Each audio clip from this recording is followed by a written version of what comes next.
ARC Advisory Group research shows that breakthroughs in artificial intelligence are generating excitement in the industrial software market for the pharmaceutical and biotech industry.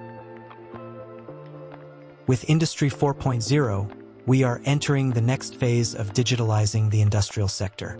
Intelligent digital technologies like big data, industrial IoT, cloud computing, and robotics are being integrated into pharmaceutical and biotech manufacturing processes. Software is becoming increasingly important in industrial automation, driving incremental value, competitive differentiation, and deeper customer engagement in the pharmaceutical and biotech sectors. As a result, the industrial software market is expanding in both capabilities and market size. ARC new research on total software expenditures for pharmaceutical and biotech industry explores market performance, emerging trends, and leading technology suppliers. Key suppliers include Aviva, Kinaxis Software, Corber, Rockwell Automation, and Siemens.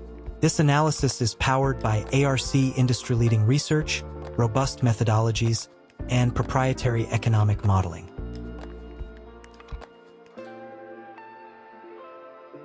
The research includes competitive analysis and 5-year forecasts for the industry. For more information about this research, please contact ARC Advisory Group today.